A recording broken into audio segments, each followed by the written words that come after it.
I can feel you from a mile away. The braces are killing my teeth today. My mouth is swelling up, so I got this. Your heart has a lot to say. Okay, we are talking about a serious topic today. We talk about serious topics all the time, but this is a topic that I don't think we can talk about enough. So I endeavor to present this to you in as many ways as possible. I'm in this boat with you. I've had this experience many times as I look back. Too many times for my comfort level, but enough to have closed out cycles and made some final decisions to move forward and not to be looking back, okay? And so I feel like it's something that I can talk about from a place of experience. But because sometimes we give, not sometimes, in this reality, we give names to things. And because we give names to things and we label things, it allows people to recognize what we're talking about and it brings people in, but it can also cause people to close their minds down and miss the point. We do that with religion, we do that with relationships, we do it with psychology. Once somebody's labeled a narcissist, they're told that it's over for them. You know what I'm saying? And we classify them, yet we need to know and be aware of what some of those signs are so that we can watch out. Same thing with the topic we get ready to talk about, soul contracts. Now, you've heard me talk a lot about relationships on the channel from different points of view. This video, I'm going to do my best to keep it under 25 minutes, but I know we're going to need several other videos in this series, so just keep an eye out for anything that sounds like a soul contract or a karmic relationship or a twin flame or a soulmate or a life partner or a sacred partner or whatever. So let's go ahead and dig into the soul contract and what that involves as it relates to relationships. First and foremost, let's agree and let's understand that the soul is a spiritual entity or essence, or yes, a spiritual essence whose or that purpose, or whose purpose, and I don't mean it as a person, but whose purpose is to evolve and continually unfold to ever greater levels of expansion. When you hear me say ever greater levels of expansion, what I'm just talking about is to become more and more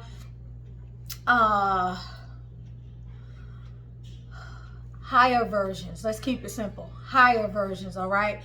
If you understand that about the soul, and you understand that part of your wholeness involves the fact that you have a soul.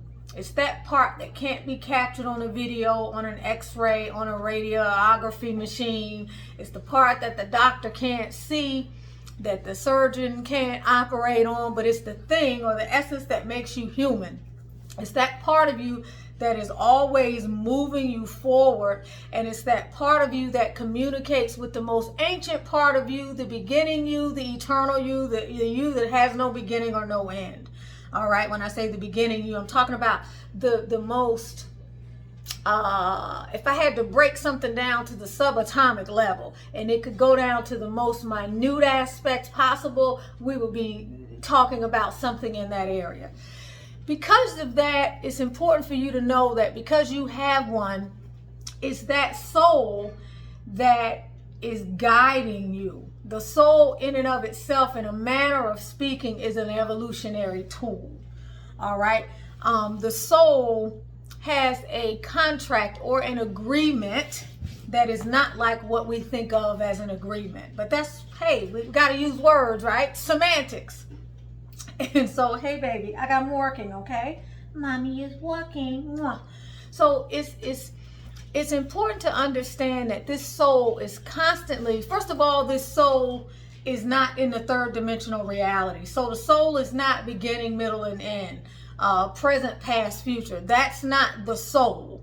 The soul knows from beginning to end your the entirety of your life, or whatever it is that you're here to experience. And the soul has signed up to ensure that it help you navigate through this, and that the soul is always there to seeking a larger slice of life. And I'm not talking about materialism, but the soul is always there pushing you towards experiences that are going to expand you, that are going to hone you, and that are going to grow you. Understand that first. When you understand that, then it's important for you to understand that the soul sort of sits back and assists in orchestrating certain things that come about in your life, that the soul is aware were a part of your plan to begin with. So the soul is in alignment with whatever the soul is in alignment with, and whatever it is that you believe. But the soul is ever present witnessing awareness. The soul is not mad. The soul is not angry. The soul is not fearful. The soul is not scared. The soul is not nervous. The soul is not all of that. That's your human ego. That's your human self. So soul comes down here, so to speak. That's semantics. Soul comes down here with a set of instructions, encoding, programming, whatever you want to call it. And the soul helps to orchestrate experiences in your life that take you places. Now, one way of looking at a soul contract is everything that you signed up for from beginning to end. Okay, I'm going to be born to these two people. Albie, I am working and I just took you outside. I need you to go. Thank you, darling. I'm going to get married at the age of 24. I'm going to have 2 daughters. I will lose a child. I will then go on to marry someone much older than me and move to a country town somewhere in the middle of nowhere to increase my spiritual journey by way of deprivation of people. Hermit mode. So, okay, that's the soul's contract from beginning to end. But then we have soul contracts that are based on relationships, contracts that our souls have with other souls that too are a part of this signing up thing that we call in inadvertently or unconsciously throughout our journey in this world in order to have these experiences that grow us.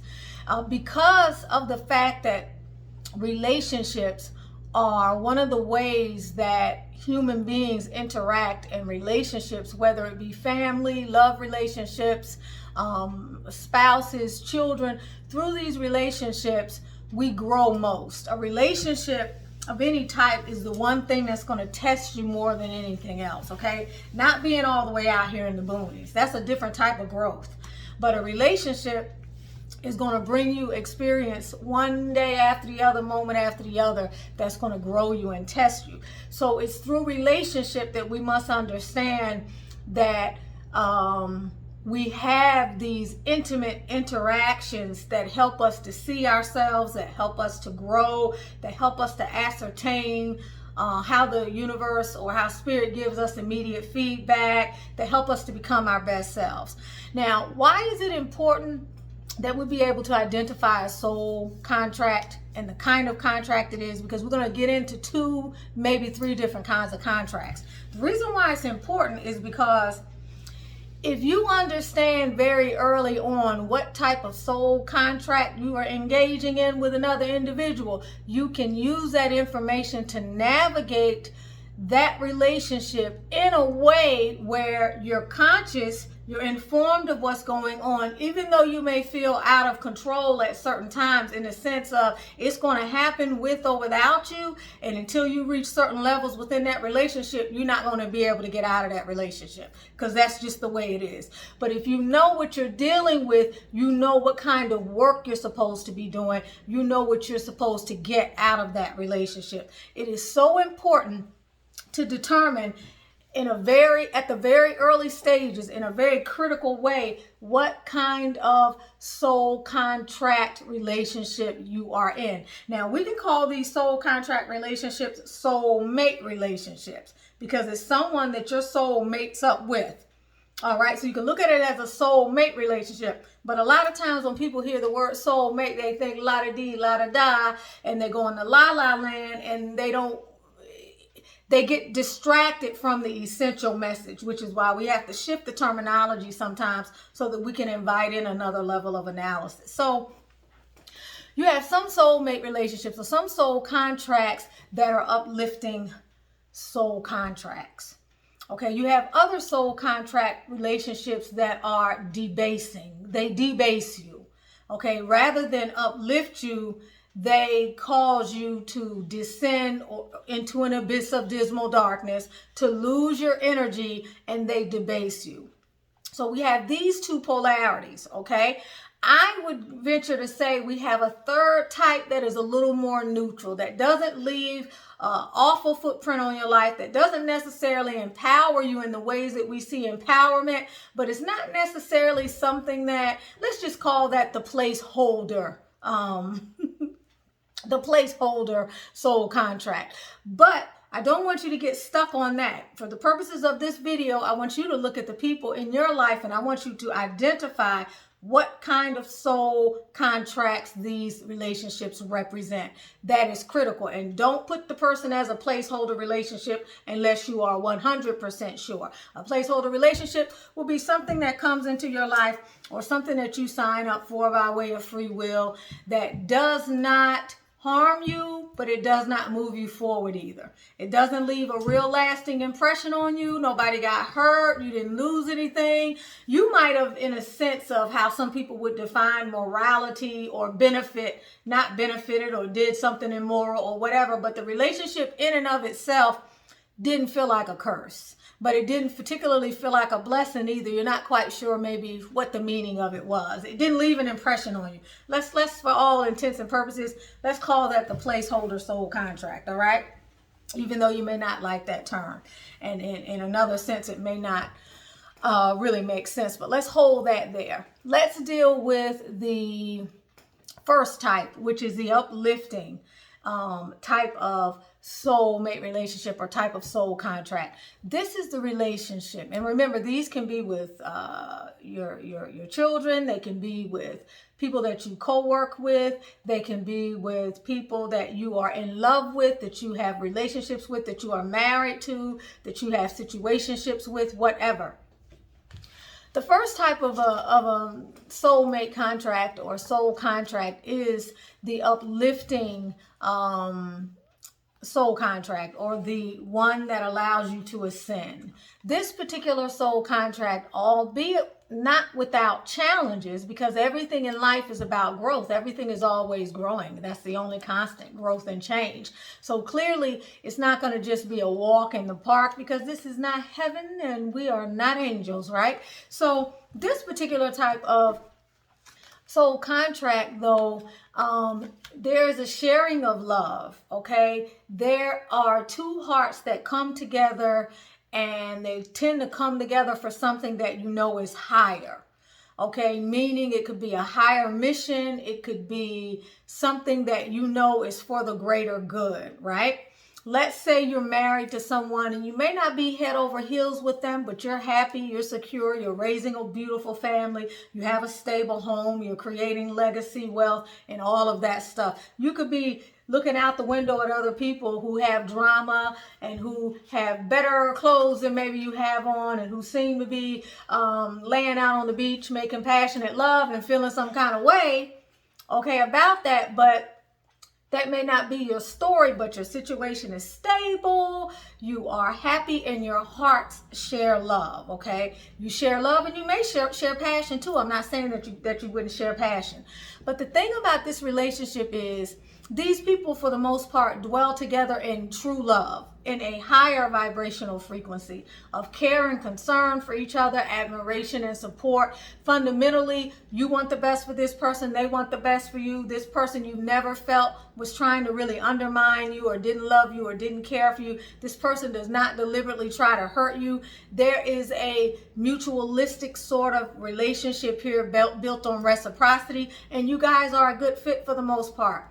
Not to say that it's not an easy to navigate relationship, or that you may stay married to this person forever or in a relationship with this person forever. But the feeling and the vibration of the relationship does not debase you. It doesn't humiliate you. It doesn't disempower you. in comes the debasing soul contract, which sometimes is known as the karmic soul contract. But let's watch that word karmic, because sometimes it's a very padded word. It's a very emotionalized, commercialized word. This is the relationship that you mistake for love. If there's nothing else that you have heard me say, hear me say that again. This is the relationship that you mistake for love. This relationship is not based on love. You don't really love this person. I promise you. I will walk through fire across the Red and the Dead Sea on that. You think you love this person, and that's because you don't know what love is. You think you love this person. If we're keeping this conversation based on relationships. We're not going to talk about son and daughters and co-workers, although you can apply it to that. You think you love this person. You have a strong pull to this person. It is oftentimes stronger than the pull that you would have to someone in an uplifting soul contract. The pull is so strong because the match for the work that you have to do has to be so magnetic that you can't even resist it. So magnetic that you can't even get out of it until the time is right. So it better damn well be magnetic. It better have such a huge force field around it that you can't let go of it, all right? Because it represents a great lesson to you. Now, if it happens to be your twin flame, and this is where I diverge just for a second, because I feel that we use the umbrella twin flame, but there are more than one type of twin flame relationship, in the sense that you can have a twin flame relationship that is able to go to distance, and you're very clear about this person because it is a very uplifting sort of a soul contract. But you can also have a twin flame relationship that is designed to teach you your greatest lesson yet. And while some people may consider that a fake twin flame, I'm going to really say you can call it that, but I'm going to say that it is that person who, although you've been in this karmic cycle for some time, and you've been in these crazy relationships with these pitiful people when you were in a pitiful space, and you can't seem to shake that, and y'all keep wondering, why am I keep attracting these type of relationships in my life? This is the relationship that's going to break that cycle, because this is the relationship that will almost break you if it doesn't break you. And so that's going to be another way that you're going to know. It's going to debase you. It's going to humiliate you. It is going to disempower you. Half the time you won't really know if this person is out to get you or if they're undermining you. They can't celebrate your successes. You feel they are envious of you. You feel they are jealous of you. You feel they are threatened by you. You feel that when they come in the room, they take up all the air in the room. It is not a healthy situation. But most importantly, like I said, it feels like love, but it's not love. And the way that you know that it's love, that it's not love, is that when you finally shake that monkey off your back, you never want to go back. And when you really shake it off your back, you truly understand how that person, on one hand, did you the greatest possible favor that they could have done by constantly picking at you or pinging you or dragging you through the mud or whatever it was they did, because it was that final lesson that you got that allowed you to soar, and that allowed you once and for all to break a karmic cycle that you were not able to break before, which means you are lightening your load. You are now about to take lift, just like an airplane. You won't look back. And the more time that goes by, you won't have those up and down feelings about that situation. You will feel very neutral. Okay? True love is something that resides in the heart. You can't erase it. It's always there. It's like a mutual admiration society. It's something that you feel for a parent or a child if you're a healthy person, or if you've been blessed to have, decent relationships in your life, in your family, that don't challenge you or that are not debasing sort of soul contracts. True love, or a loving sort of a uplifting soul contract, leaves you feeling whole. It leaves you feeling intact. When you think of that person, a smile comes across your face. But when you think of a debasing sort of a soul contract, you're glad to get the monkey off your back. You realize when you take accounting of that relationship, the dirge that individual was on your life. So it's like a love-hate situation, for lack of a better word. On one hand, you're grateful for that person because they taught you an amazing lesson. All right, an amazing lesson. However, on the other hand, you paid a price for that and you suffered. And at times you felt like you could not get out of that relationship, and you didn't understand why you kept getting pulled in. And every time you make for the door closes, you're stuck, and the next thing you know, you turn back around and you circle back to that same situation. Although it doesn't enrich your life really, it actually creates maybe financial turmoil in your life. You have anxiety when you're around this individual because that's your body's intelligence trying to give you a sign. But when that happens, you kick into the ego, you rationalize it, you kick up that emotional energetic packet up here for the brain to process, and then it takes all of your past information and their faulty ideas and paradigms, and it tells you, this is because of, this person really loves you, but, they just have some wounding and it's not really their fault and you can help them. Whatever the story might be that you may rationalize, it doesn't make sense. All right. And this person can exploit you. This person will use you. This person doesn't really love you because this person doesn't really love themselves. And you are with this person because you don't really love yourself in the way that you think you do. And your self-worth quotient needs some tweaking. And so this person has come into your life, and if it happens to be a twin flame, hopefully it's teaching you an even larger lesson than the one that you were able to get from anybody else. This person is your true match, and they're going to do all the things to you to help you see the wounded areas in you that need patching up, the lessons in you the lessons that are here for you that you still haven't gotten, and also the ways in which you have to resolve some type of karma or some type of debt or some type of cause and effect situation that you have created, perhaps maybe through no consciousness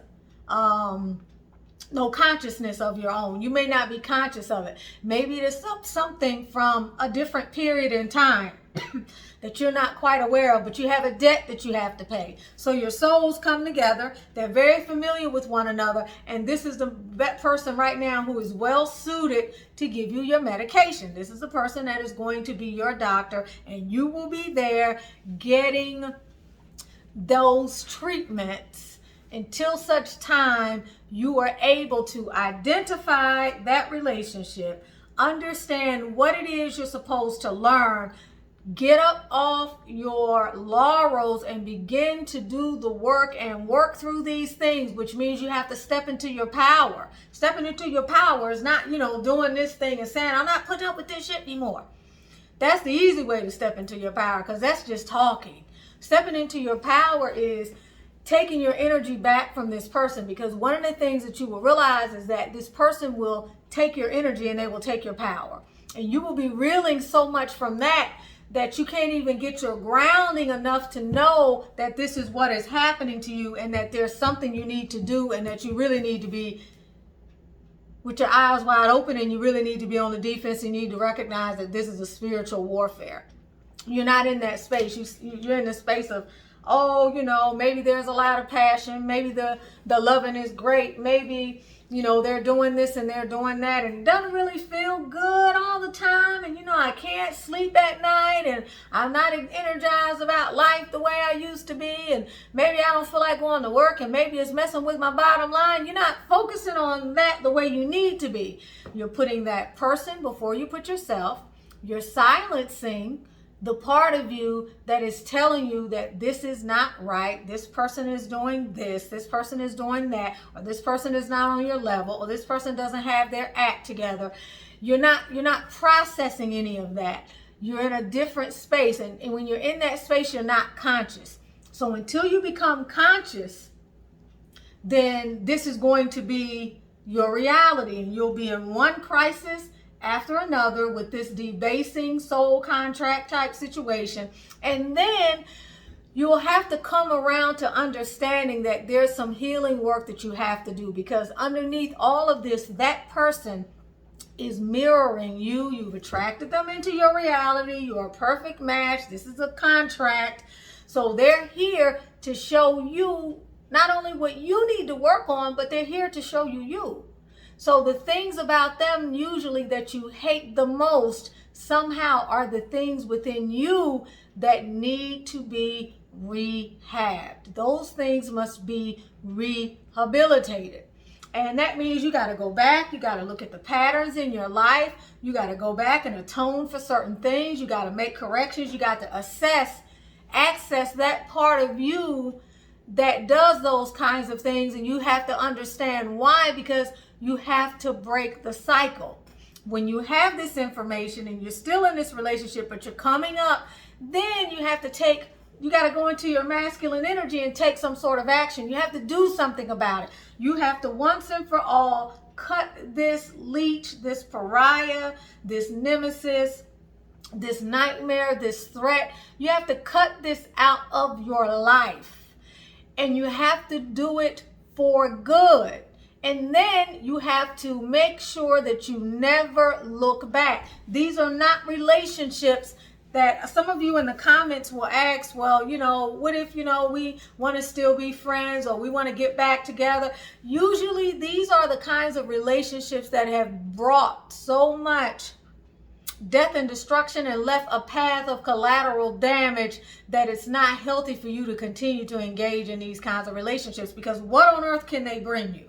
How in the world can they uplift you in any way whatsoever? In any way whatsoever. If the person was going to change, they would have been able to change during a time that would benefit you. It would have been during that particular time. But that wasn't what the relationship was about. They still have to go out there and get another lesson if they didn't get a lesson while they were dealing with you.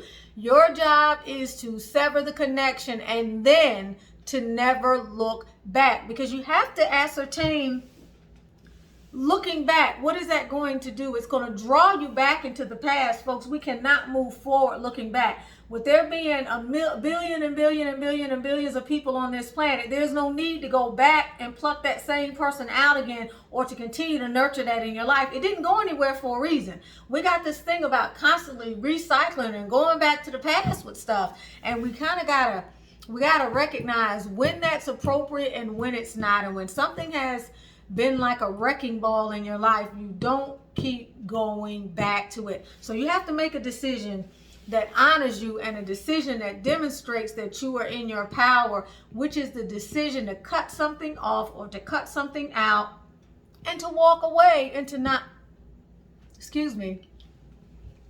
and to walk away and to not look back. And then to make a promise to yourself never to repeat that type of a situation again, which means you have to incorporate and internalize the lesson.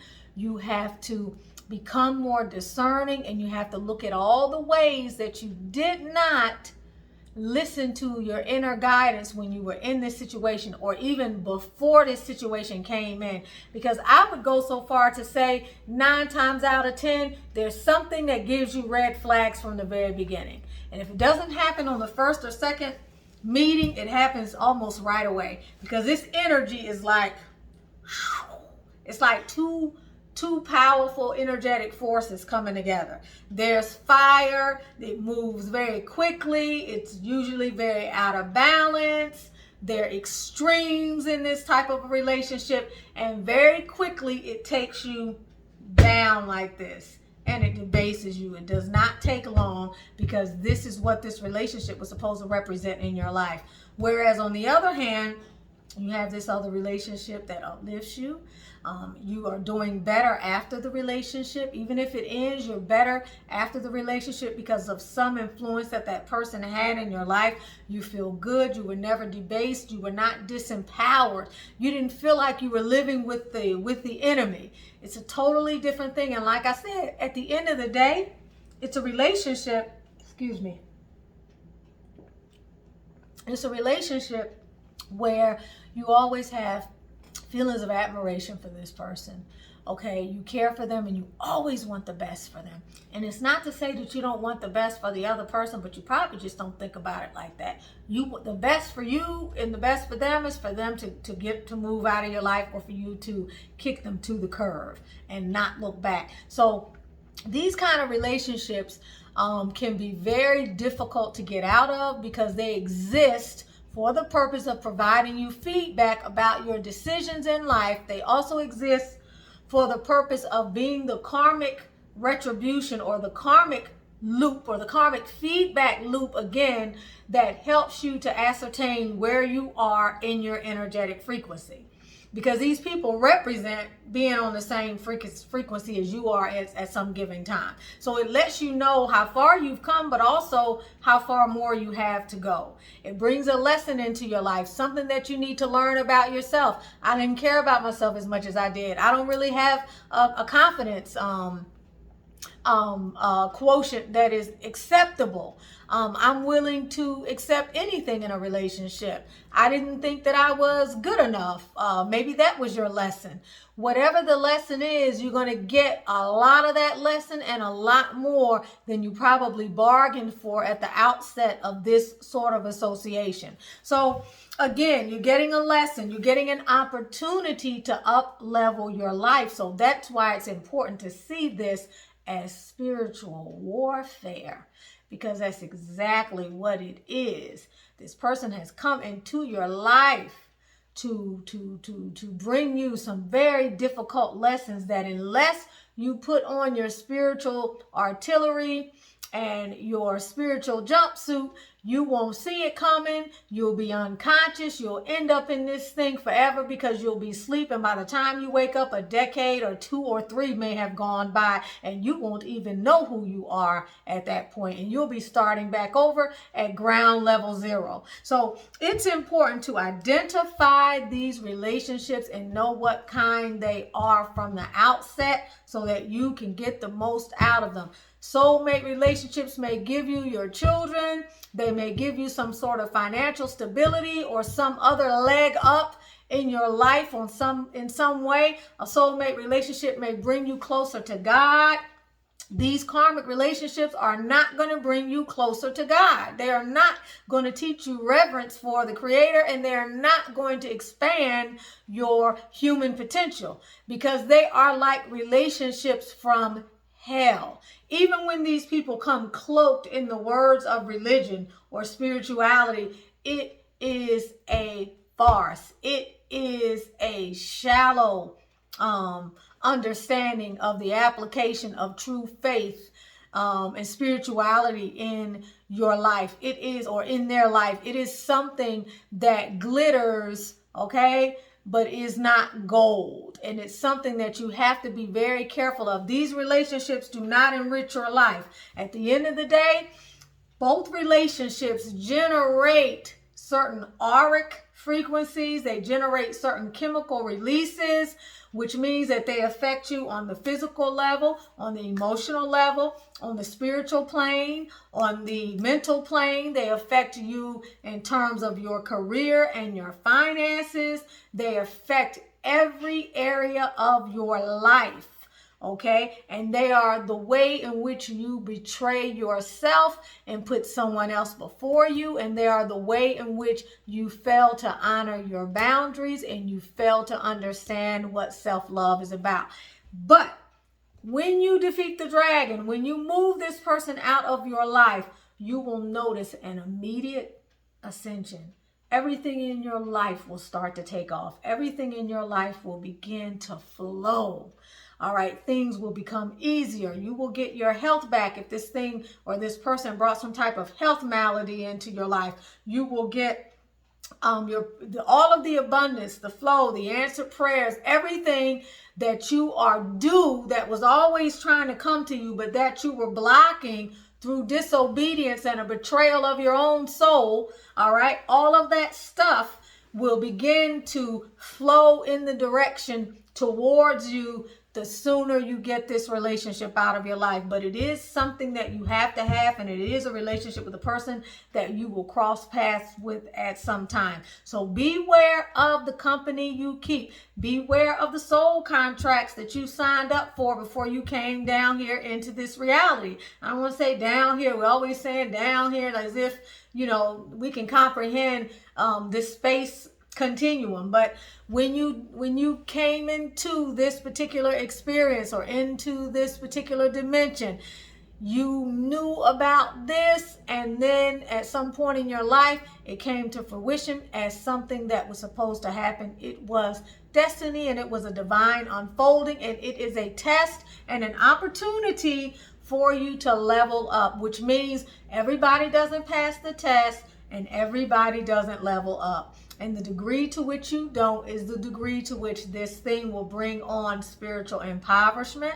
It will bring on financial poverty. It will bring down all sorts of trials and tribulations in your life until it eventually degrades your health and, Lord forbid, cost you your limbs. So watch out for the company you keep. Make sure that you identify the people that come into your life and what their purpose is in your life, and know this. And when you come across someone that debases you, whom humiliates you, disempowers you, creates disharmony in your life, and really can't justify their presence in your life, and neither can you, you need to make moves to get this person out of your life, and you need to become more discerning. It means you need to sit down and decide who you are, what you want out of a relationship, and how to identify what your deal breakers are, and how to be able to see the individuals that come in your life that actually deserve to be there. Because the higher your standards are, the more the universe will send you what you are willing to accept,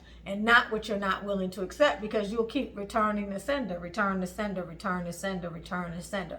But make sure you know what you're looking for, because sometimes those harmonious soulmate relationships or those uplifting soul contracts come in packages that we don't always find alluring, or that we don't always find motivating. And oftentimes, because of that, we can miss opportunities, and then we will let this other riffraff come into our lives. So I hope that you benefited from this video. You're with Tanisha Ali. If you have not purchased my book, Manifesting Your Masterpiece, and you're on the road to healing and manifesting your masterpiece and up-leveling your mindset, getting clear, healing emotional and energetic blockages so that you can manifest the best life that is your divine birthright, make sure you order Manifesting Your Masterpiece online from Amazon. And don't forget to share this video with someone that you think can appreciate it.